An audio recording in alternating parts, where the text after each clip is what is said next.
Halo, nama saya Andri dari Simamata. Di sini saya akan menjelaskan sedikit tentang pengertian summon loop dan juga menjelaskan sedikit contoh dari contoh kasus summon loop itu sendiri. Yang pertama, pengertian summon loop.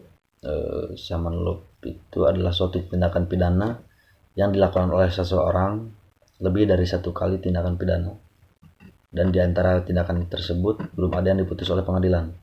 Jadi secara singkatnya mungkin bisa dikatakan ketika seseorang melakukan tindakan pidana, di dalam tindakannya itu dia juga melakukan tindakan pidana lain. Misalkan contoh ketika si A melakukan pencurian motor dan tertangkap basah oleh si B. Lalu si A ini karena dia terkejut dan panik, akhirnya si A melakukan pembunuhan kepada si B. Nah, terlihat di situ si A akan melakukan pencurian, tapi dalam pencurian tersebut dia juga melakukan pembunuhan. Jadi ada dua. Dan biasanya jika di pengadilan, hakim akan memutuskan dan mendakwa si pelaku dengan tindakan yang paling berat, misalkan pembunuhan. Maka dia akan didakwa dengan pasal-pasal pembunuhan. Dan di sini saya akan menjelaskan sedikit contoh dari kasus summon loop.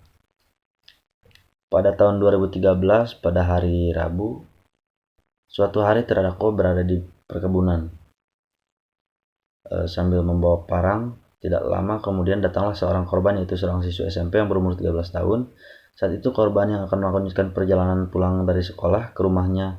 Tidak lama kemudian sang terdakwa langsung melancarkan aksinya, yaitu menyeret korban ke perkebunannya. Karena korban memberontak, maka si pelaku ini atau si terdakwa ini mengatakan, "Diam kau, atau nanti kubunuh."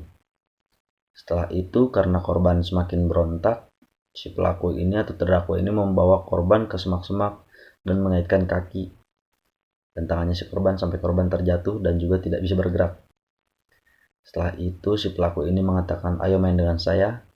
Setelah itu terjadilah pemerkosaan terhadap korban korban itu.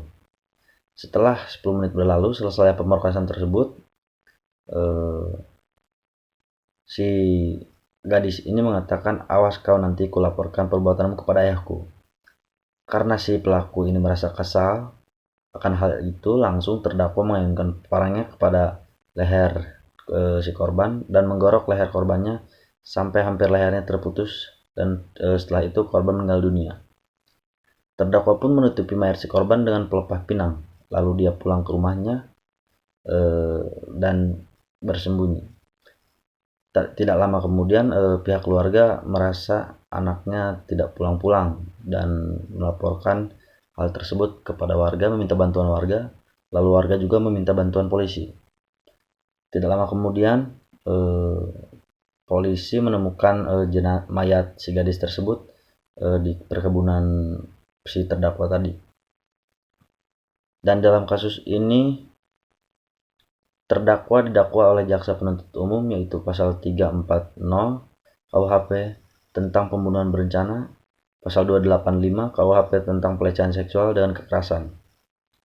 Dari putusan hakim, akhirnya terdakwa diputus hukuman 19 tahun penjara oleh hakim. Sekian penjelasan dari saya. Terima kasih.